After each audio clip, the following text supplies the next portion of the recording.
Hello guys, welcome back to our channel grow your talent. मेरा नाम है Rachel Morris और आज हम एक अपना बहुत इंपॉर्टेंट चैप्टर शुरू करने वाले हैं जो है माइक्रोबायोलॉजी।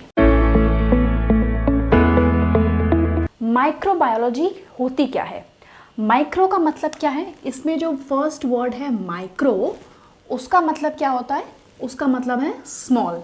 माइक्रो मतलब बहुत ही छोटा, जो मोस्टली नेकेड आई से हम नहीं देख सकते। उसके बाद है बायोलॉजी। बायोलॉजी मतलब लिविंग थिंग, किसी भी चीज़ जिसमें लाइफ हो वो बायोलॉजी होती है।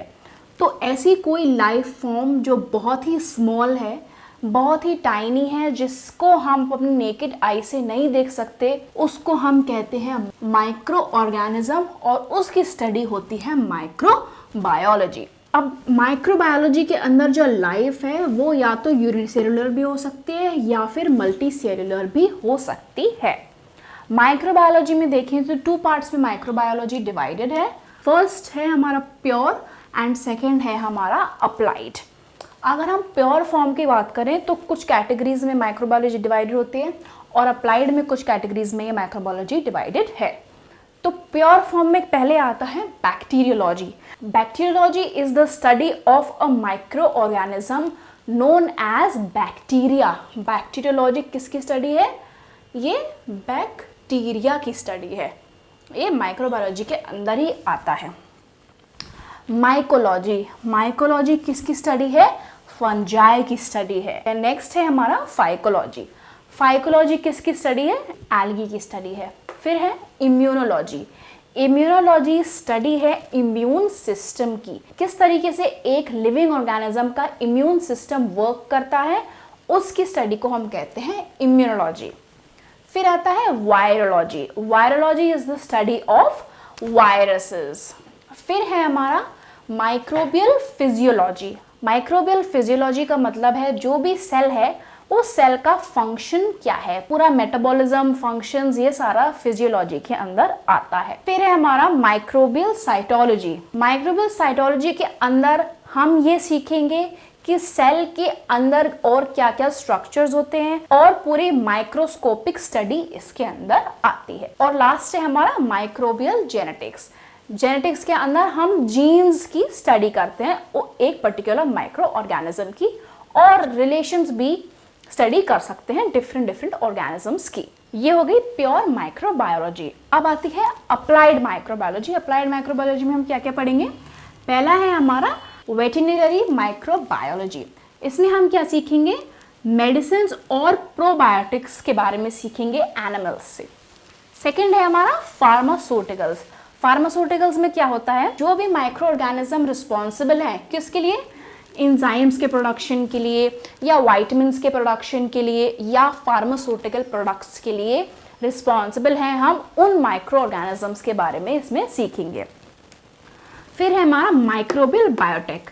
ये स्टडी होती है जेनेटिक और मॉलिक्यूलर लेवल पे। इसमें जो जीन्स है, जो जेनेटिक मटेरियल है, उसके मैनिपुलेशंस देखेंगे और पूरी इसकी स्टडी देखेंगे। लास्ट है हमारा फूड माइक्रोबायोलॉजी।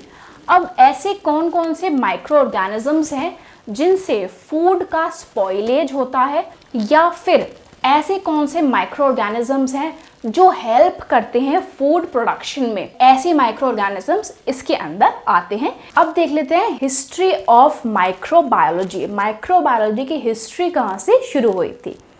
तो फर्स्टली 1670 में जब एंटोन वैन लीवेनहुक ने माइक्रोस्कोप की हेल्प से फंजाई और बैक्टीरिया जैसे माइक्रो ऑर्गेनिजम्स को देखा था, बट उस टाइम माइक्रोस्कोप बहुत ही ज्यादा कम अवेलेबल थे, तो काफी साइंटिस्ट माइक्रोस्कोप का यूज नहीं कर पा रहे थे। तो इस दौरान क्या चल रही थी? थ्योरी ऑफ स्पॉन्टेनियस जनरेशन चल रही थी, जो कि ये एक्सप्लेन करती है कि लाइफ फॉर्म हो रही है किसी भी मैटर से। स्पॉन्टेनियस जनरेशन के ऊपर मैंने एक वीडियो बनाई है, नीचे डिस्क्रिप्शन में बता दूंगी, ऊपर आई बटन में भी दे दूंगी, आप वहां से वो पूरी थ्योरी पढ़ सकते हैं। इसके बाद आए हमारे फ्रांसिस्को रेडी। फ्रांसिस्को रेडी ने मेनली ये एक्सप्लेन करने की कोशिश की कि जो स्पॉन्टेनियस जनरेशन की थ्योरी चल रही है, मतलब लोग कह रहे हैं कि कैसे भी लाइफ फॉर्म हो जाती है प्री एग्जिस्टिंग मैटर से, तो उसने वाया एक एक्सपेरिमेंट, जो मैगेट्स का एक्सपेरिमेंट किया था मीट से, उसने एक मीट रखा था और दिखाया था लोगों को, एक्सपेरिमेंट किया था कि उस मीट से अपने आप मैगेट्स पैदा नहीं होते। पूरे एक्सपेरिमेंट की वीडियो अगर आपको देखनी है तो ऊपर आई बटन में है, नीचे लिंक में भी है। फ्रांसिस्को रेडी के बाद आए हमारे स्पलांजी। स्पलांजी भी यही कहते थे कि जो स्पॉन्टेनियस जनरेशन की थ्योरी है वो गलत है। इन्होंने भी एक एक्सपेरिमेंट किया था, ब्रॉथ एक्सपेरिमेंट। ये ब्रॉथ एक्सपेरिमेंट भी मैं पूरा एक्सप्लेन कर चुकी हूँ अपने पहले की वीडियो में, आप वहाँ से जाके देख सकते हैं कि ब्रॉथ एक्सपेरिमेंट एक्चुअली था क्या। इसके बाद आए हैं हमारे लुईस पास्चर। लुईस पास्चर ने एक अच्छा कंट्रीब्यूशन दिया और निकाली जर्म थ्योरी। ये जर्म थ्योरी क्या कहती है, जो लुईस पास्चर थे उन्होंने देखा कि कर्ड अगर आप कुछ टाइम तक रखो तो खट्टा हो जाता है, वाइन भी थोड़ा बहुत खट्टी हो जाती है। तो ये सारे जो चेंजेस हैं वो किसके कारण आ रहे हैं, उन्होंने फाइंड आउट किया कि ये कारण है माइक्रो ऑर्गेनिजम्स का। माइक्रो ऑर्गेनिजम्स की वजह से ऐसे चेंजेस आ रहे हैं और उन्होंने जर्म थ्योरी दी जिसमें उन्होंने कहा कि micro organisms are the cause of diseases. मतलब अगर कोई बीमारी हो रही है तो उसका कारण माइक्रो ऑर्गेनिज्म है। ये था जर्म थ्योरी। अब लुईस पास्चर के बाद आए हमारे रॉबर्ट कॉच। ये सारे जितने साइंटिस्ट थे ये प्रूव नहीं कर पाए कि माइक्रो ऑर्गेनिजम्स क्या हैं, कैसे हैं, मतलब केवल देखा है इन्होंने देखा है, इन्होंने थ्योरीज बताई। लुईस पास्चर ने ये बताया कि डिजीज होती है माइक्रो ऑर्गेनिज्म से, बट प्रूव नहीं कर सका। प्रूफ किया रॉबर्ट कॉच ने। रॉबर्ट कॉच ने ये प्रूफ किया कि माइक्रो ऑर्गेनिजम्स हैं बाय कल्टिवेटिंग एंथ्रेक्स। एंथ्रेक्स को कल्टिवेट किया और फिर इंजेक्ट किया एक माइस में, एक चूहे में उसको इंजेक्ट किया और ये सारा जो पूरा प्रोसेस है जो उसने स्टडी किया उसको कहा जाता है कॉच पोस्टुलेट्स। कॉच पोस्टुलेट्स 4 होते हैं। अब वो देख लेते हैं क्या क्या है। अगर आपको ये लेक्चर अच्छा लगा हो तो प्लीज़ हमारे चैनल को सब्सक्राइब करें, वीडियो को लाइक ज़रूर करें और अपने फ्रेंड सर्कल में शेयर ज़रूर करें। Thank you.